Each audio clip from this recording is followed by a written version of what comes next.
Hello BookTube, my name is Elizabeth. Welcome back to my channel, Book as in Books. In this video, I'm going to start by talking about this book, Paved Paradise, How Parking Explains the World by Henry Grabar. However, I don't have enough things to say about this book to make a standalone video, so what I'm going to do is whenever I read another new release nonfiction from 2023, I'm going to add my thoughts to this video and make a longer video. So sort of vlog style video with clips of me talking about each book, even if I don't have much to say about the books. So this book, as the title says, this is all about parking. And this could be a very dry subject, but the author is very good at making this a very interesting subject. So it's about how parking places, parking regulations, how our obsession with parking has taken over the building of all cities in North America. So I say North America, the book is about United States examples, but I know perfectly well that it's the same in Canada. We have the same type of regulations, we have the same type of constraints when it comes to building something in a city. You must first figure out the parking. So if you want, and the book is full of examples of how absurd these situations are and how difficult it is to change them because people love their parking. For some reason in North America, because everything has been built around the car, we love our parking. Before taking a car to a place, before going somewhere, to a restaurant, to a shop or anything, you start by worrying, where am I going to put my car while I'm there? Because if you can't park there, you're not going to go there. So that's the basic of how cities became obsessed with parking. However, that obsession was taken to such extremes that in some cases, nothing can be built because the parking regulations are just so absurd. They add cost to every building and sometimes they're not justified. Well, most times they are not justified because that's one thing that the author says. These numbers that the urbanists of the 1950s and 60s came up with, they came out of nowhere. How did they decide that the American citizen will refuse to walk more than 200 meters? Nobody knows why somebody said that. It's probably not even true because in Manhattan, in Boston, people don't mind walking. And probably if the cities in Texas perhaps or elsewhere had been built otherwise, Americans would not have been against the idea of walking perhaps up to 500 meters. Oh, for you, that's yards, okay? So 200 yards, 500 yards. So if I'm talking to Americans or Britons, that's yards. Not quite, but almost. So anyway, these regulations, they come out of nowhere. Who determined that a store must have, I don't know, like 1.5 parking space per 1,000 square feet of surface? Who decided that?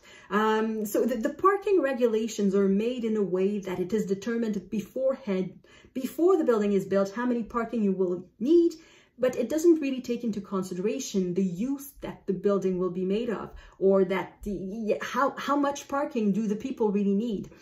So for example, there are a couple of examples in the book about a church that somebody wanted to build a church where people would come on foot. That would be the anchor of a neighborhood for people who live close by. But they could not build the church because they would get the building permit only if they added a great number of parking spaces, even though the people for whom the church was being built were people who did not own cars. They were for people with small revenues who were using public transportation. And yet, even if the target audience of the church did not have cars, the city forced the builders to add parking spaces. Another weird situation or absurd situation, somebody wanted to build an apartment building just right in front of a subway station or metro station. I think it was in Chicago, just right across the street. All you had to do was cross the street and you had access to downtown. And no, you had to have a certain number of parking spaces for each apartment in that building because otherwise you were not allowed to build it. And it also explains how sometimes parking regulations are used to impede projects that are a bit of the not in my backyard kind of thing. For example, there was in the opening chapter, it's about an affordable housing project that was supposed to be built on what was a public parking, and for the housing project to remain affordable, the solution was to have the parking underground and having it become a paid parking. And the people around there just freaked out, and basically the parking regulations or parking bylaws were used as a way to stop the building of this affordable housing project. Basically, not so much because they were defending their parking, but because they were defending the value of their lands, because they thought affordable housing near to them would devalue their homes and anyway their neighborhoods. So they were using the parking bylaws to stop a construction that they did not like. So this book is all about these types of situations where the parking bylaws are used as a way to force us to live in a certain way, whether we like it or not.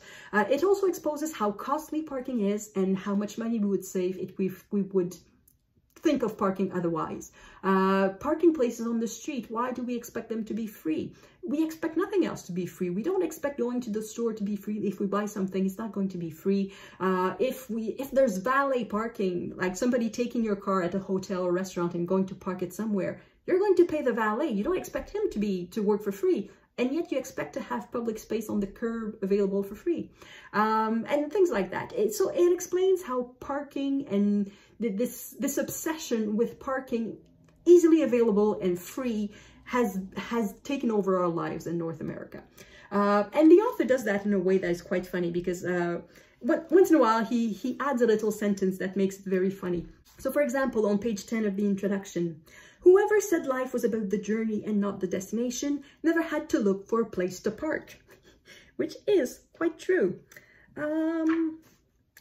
The so-called parking minimum laws were designed with exactly the amount of study and foresight you might bring to parking your own car at the supermarket. None. As Dad parked the car, so would the nation. About a construction project in Los Angeles that would have required a change of variance in the parking bylaws.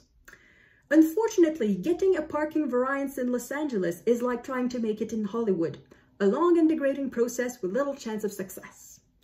So the author has a really good writing style, even though the subject of parking could be a bit boring, could be a bit dry. The author makes it absolutely not dry. And it's really a fun book to read, and perhaps it could make you rethink your relation to the car. Do you really need one? Do you really need to have a place to park? Could you perhaps rent one? Could you live closer to where you work? I'm saying this, but it's not in the book. It's not a moralizing book at all. It's just the effect the book had on me. It just made me question my relation with my own car. Do I really need one? At this point, yes, but in a few years, maybe not. So yeah, so anyway, that's a good book and I really recommend it.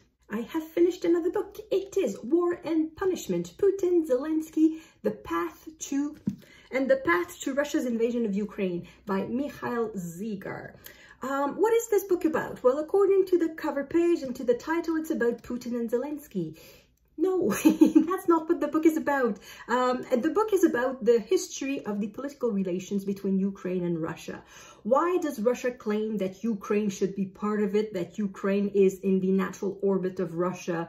What are the traditional ties between the two countries and things like that? And it starts all the way from the Middle Ages. So before Putin and Zelensky get on the stage, it takes quite a while. And only in the last chapters there are opponents, because before this last chapter, which covers basically the presidency in Ukraine of Zelensky was a comedian, so he did not have anything to do with politics, so we don't really see him. We see Putin a little more because, of course, he was president of Russia since 2000 or since 1999, approximately, so these years. So he's been president of Russia for quite a while now.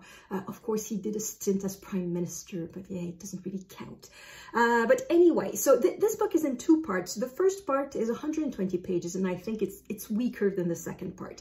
And this first part covers all the way from the Middle Ages to the last years of the Soviet Union. And the second part picks up where the first part finished. So it's from the last years of the Soviet Union to today. And that second part is much longer. It's like 250 pages. And it is much, much better and much more interesting. In the first part, I had issues with the first part. The main one being that it doesn't know how to draw a straight line. According to the table of content, each chapter is supposed to be on a theme. So the theme of unity, betrayal, Crimea, language, Lenin, prosperity, and Bandera. And then in the second part, it's the same thing. Unity again, betrayal again, and these same themes come back.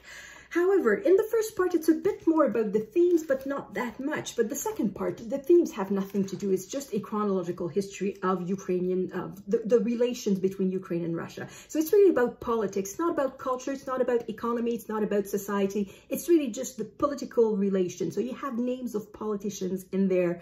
If you don't already know a certain number of names before getting into the book, you may be lost. There's no cast of characters in there, and the author does take the time to present each person, so each president, each foreign minister, the Minister of Foreign Affairs, or whatever their title is. However, there are just so many people involved that you can get lost relatively quickly. So if you don't already know by instinct the difference between, let's say, Viktor Yushchenko and Viktor Yanukovych, then you may be a little bit lost, because these two were opponents in 2004. They became opponents again 4 or 5 years later when the presidency of Yushchenko came to an end. And anyway, if you don't already know that, these names are quite similar sounding, so you may get lost. But then again, you can Google, so you can find your way back again very quickly, and you will learn a lot. I was saying that in the first part, the author has difficulty with the straight line. So there was the chapter called Crimea, the myth of Crimea, and it's supposed to be about how Crimea became a part of Russia in the 18th century. However, instead of starting with the 18th century in that chapter, the author starts in 1831 and Gogol, the writer Gogol, and then he talks about Pushkin, and then he comes back to Gogol, and then he talks about another poet, and then he talks about Catherine the Great, and then he talks about, before talking about Catherine the Great, he talks about a peasant who became the lover of Empress Elizabeth. And then the brother of that peasant went to study in Germany and then came back to be the president of the Academy of Science. And while this brother was coming back to Russia from Germany, at the same time, there was a princess coming from Germany to Russia, and that princess became Catherine the Great. And then there's a little bit of how Catherine the Great basically killed her husband and took the place of Empress. And then there's a revolution in 1773 in the United States, and then there's another one at the same time in the Ural region of Russia, and so that's the rebellion of Pugachev, and then there's a bit more about Catherine the Great, and then finally the word Crimea appears, and it's a chapter that is 18 pages, and the word Crimea appears at the very bottom of page 13, so of that chapter. So the 2/3 of the chapter are about a lot of things, but not Crimea, and it's a bit like that in all the chapters in the first part. There's just no straight line. The point that the author is trying to make is not quite clear, and it goes, and there are some approximations too.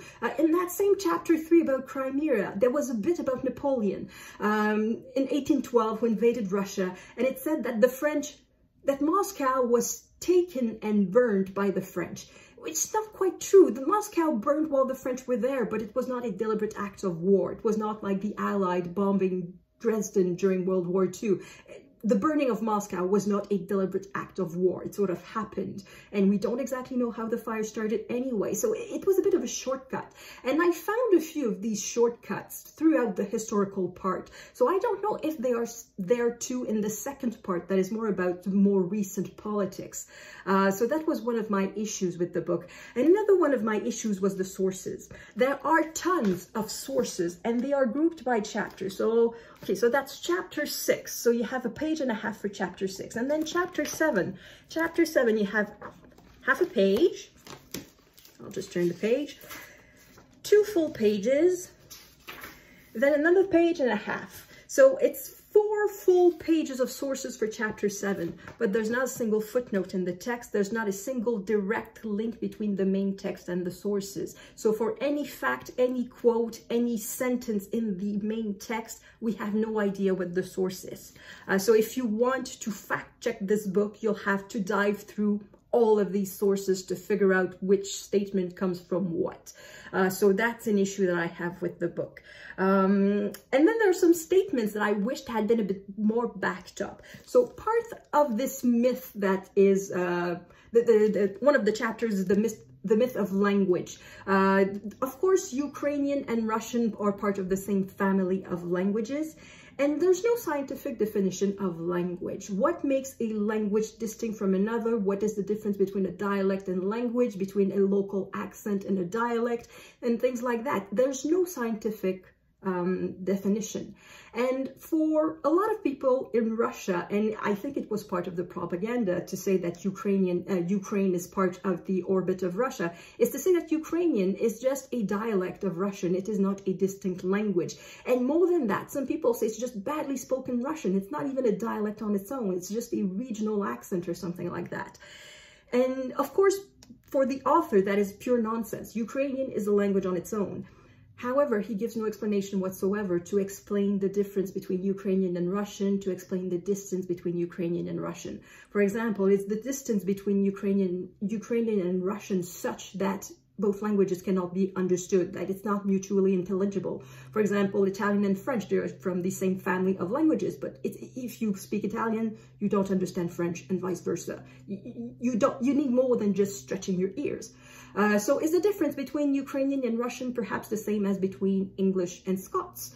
Because sometimes with Scots, I feel like if I just stretch my ears a little bit, I'll manage to understand most of it.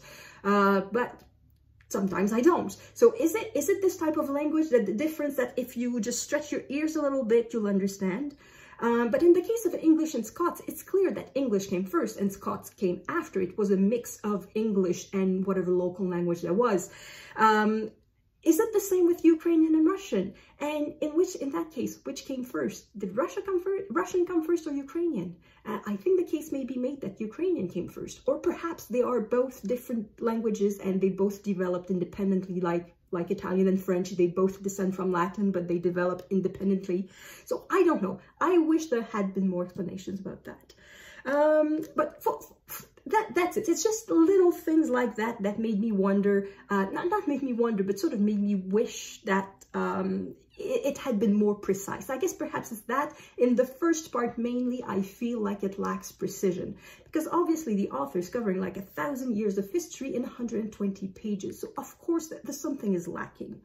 But on the whole, it's very good. If you want to understand the situation between Ukraine and Russia, I highly recommend this one. If you have not really paid attention to the political situation in Ukraine, because who has the time to read the news about every country in the world? I wish I had, but I don't. So this is a very good recapitulation of the situation. So yeah, that's another 2023 new release that I read. And the next one I will talk about, I've already started reading it, and I just have 3 days to bring it back to the library because somebody's waiting for it, so I hope I finish it in time. It is Red Memory by Tania Branigan. It's about the Cultural Revolution in China. So see you in a bit. I have finished A Red Memory by Tania Branigan. Just a few days ago, the long list for the Cundhill Prize was announced, and this book is on the list. So in case you don't know what the Cundhill Prize is, I'm going to leave a link in the description box below. But basically, it's a prize for history. It rewards good research, historical research, a broad appeal. So it has to be both well done and appealing to the public. And after reading the book, I'm surprised that the book is on the list. And not because it's not a good book, not because it's not well written, but because this is not about the past. This book is not a work of history. It's very much about the present. So at first I thought it would be history. I thought it would be a collection of oral history about the Cultural Revolution. I thought it would be something a bit like Svetlana Alexievich's works, or something like Barbara Demick did for Eat the Buddha or Ordinary Lives in North Korea.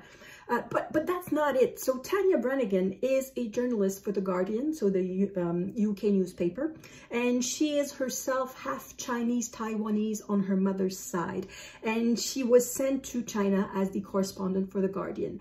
And she quickly realized that the country cannot be understood if you don't understand the Cultural Revolution. So that happened from 1966 to 1976, so it's really a full decade of absolute upheaval, and the beginning of it was extremely chaotic. Young people, so the Red Guards, who were students for the vast majority, I believe, could basically denounce people, beat up people. They could go into any house and accuse anyone of being a bourgeois, of being a landlord. They would burn books, any book that was not written in Chinese, they would burn. They would seize objects. They could do basically anything they wanted. And it affected everyone. And sometimes, if not very often, within the same family. So you'd had children accusing their parents, you'd had brothers accusing sisters, and vice versa. Everybody was looking for foreign agents. Everybody was looking for something that was counter-revolutionary. So really what was the point of it all was to make the structure of the family burst so that the party, and mainly Mao Zedong, so he could exercise a maximum of control over the people. And so this Cultural Revolution happened, but after Mao died in 1976, it stopped just right away. And what's happened was that the party now decided that, yes, that was bad, but let's not talk about it. So the official policy basically became, mistakes were made, let's move on. Let's look towards the bright future. Mistakes were made, but it was for a good cause. Let's look towards the future. And nobody talks about it anymore. However, as I said, Branigan realizes that to understand China, you have to understand the Cultural Revolution, but you're not allowed to talk about it. So that is what Branigan is trying to do. She's trying to get people to talk about their experience of the Cultural Revolution, but what she realizes is that what she gets is not information about the Cultural Revolution, but information about how they remember it, how they deal with it, how they live with it. So this book is much more about the present, so the last 10 years or so, about how people deal with the Cultural Revolution. Some people decide to write about it, some people decide to make art about it, some people reminisce in it. They try to focus on the positive things, on the spirit of we're building something, the spirit of community, the spirit of having a purpose. Some other people try to atone for their sins because some of them realize that they did something horrible and they are trying to forgive themselves, or perhaps trying to right the wrongs or something like that. But also, it's not always up to the people, because today, again, in China, the government still holds an immense power over the individual lives of people. And it's difficult to publicly discuss the Cultural Revolution because the official policy is don't talk about it. Mistakes were made, move on. We are looking towards the future. So this book is very much about the present, about how people are dealing or not dealing with the Cultural Revolution. And in one of the chapters, there's a group of people who are impersonators of important people during the Cultural Revolution. So impersonators of Mao, impersonators of, I'm sorry for the pronunciation, I don't know how to pronounce Chinese name, Xu Enlai, of other people. And at one of the performances, there's a bunch of young people watching the older people reenact. And Tania Branigan says, I wondered how the young were supposed to understand what they weren't allowed to know. So the youth of China is not allowed to know about the Cultural Revolution, and yet you cannot understand the country if you don't understand the Cultural Revolution. So it really creates a barrier between the generations. And a bit farther down that page, she says, the irony of the Cultural Revolution was that its ultra-Maoism had taught people ultra-individualism, how to maneuver and prosper and barter with whatever one could acquire. So basically, so that was on page 190. So to survive the Cultural Revolution, you had to be extremely selfish. You had to be willing to denounce your father. You had to be willing to denounce your friends. You had to be willing to grasp at any occasion you could, to try to please any superior that you could, who could perhaps maybe get you a better job, who could get you into a better village. You had to learn how to be extremely selfish. So there's something very ironic in that, in a culture that is supposed to be all about the common good, and yet what you learn is every man for oneself, every man for himself. So yeah, so basically that book is super interesting. It's not very long, it's about 250 pages. It reads very well. I think it opens a great window on China and China today, but I don't think it should win a history prize because it's not about history, it's about the present. So I think that's going to be my last clip for this sort of vlog, because I don't have any other book that I'm about to read or that I'm ready to finish. I'm still on the waiting list for a bunch of books from the library, but I guess I'll start another video then. So thank you everyone for watching. Let me know in the comments if you've read these books or if you're interested in reading these books, and I will see you in the next video. À la prochaine!